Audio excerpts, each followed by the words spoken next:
Hello and welcome back to Stuart Thomas Media and another episode of Stu's Reviews. So today we're going to take a look at this, a fitness tracker by Aupalla. Now you may have seen me mispronounce this name before on another review, and that was of another fitness tracker by Aupalla. And I'll leave that at the end of this video and in the links below so you can check it out. But this one is supposedly just a good all-round tracker. So with that in mind, let's get straight to it.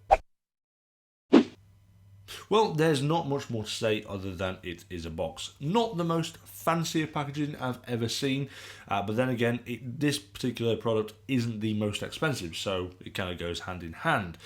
Very, very plain branding. It says focuses on health production, which is good to produce health. Anyway, on the back we have a bunch of features that this band is capable, which we will get onto right away. Well, the style is like a fitness tracker, as you would expect.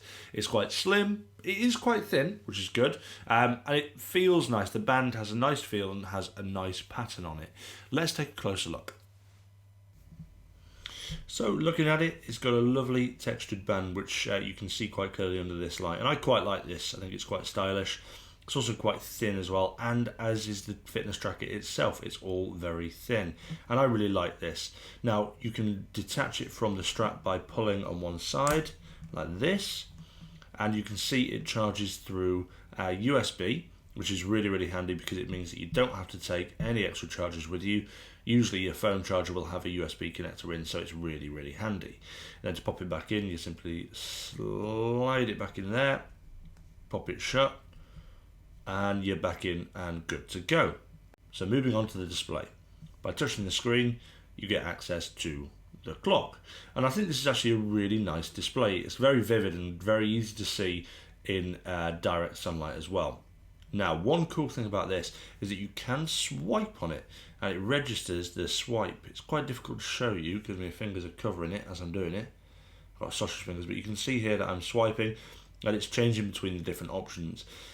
Which I think is really nice. And if you tap the screen, it takes you through further options. Apparently it doesn't, there we are. It takes you through further options as well. So by swiping up, you get access to different kind of settings like notifications, sports mode, different kind of functions. But by tapping, you get access to your information throughout the day. And I think that's a really nice way of using the device. It can be a little bit finicky sometimes. It feels a bit oversensitive, but once you kind of get used to that, it's pretty good. And it's very responsive at least. So you've seen the general functionality of the fitness band close up. Now let's take a look at some of the functionality from a usage perspective to see how it fared up in the field. The app we use for this particular fitness tracker, the 21HR, is called Zerona Health and has a bizarre picture of some kind of frog or amphibious creature as its symbol. Why? I don't know. Let's take a look. Okay, so we are greeted with a very messy interface. You can see certain things such as how many calories you've burnt, the steps you've made throughout the day, your sleep time, your beats per minute. But then everything just seems a little bit naffly designed. For some bizarre reason, you've got a picture of a space invader. Very strange. Anyway, so we can go into these and see the history. So, for example, we can go to steps, and annoyingly, you can only see the history for the past week. Wait, hold on. How do I do that? Oh, there we are. Top right hand corner. There we go.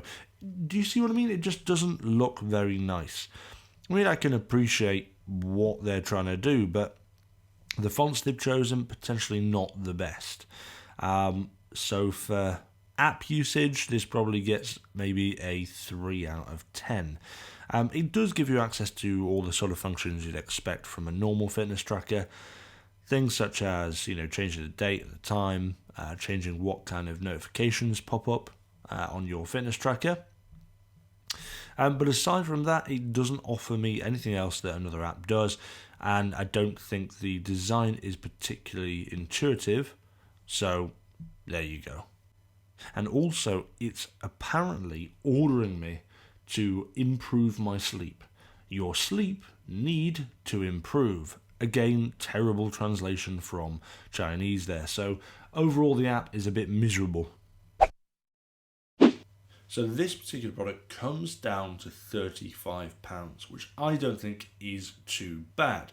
It's cheaper than some of the other options like the Fitbits or the Jawbones, but more expensive than something like the Mi Band 2.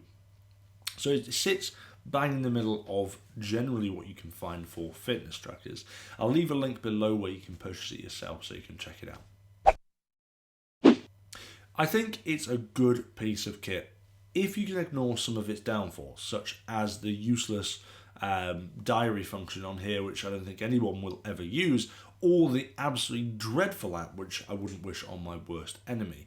If you can ignore those things, it has some fantastic features, such as a brilliant, crisp, clear display, really responsive touchscreen. So it's got some good stuff and some bad stuff, but overall, I think it's definitely worth the £35 that you can get this for.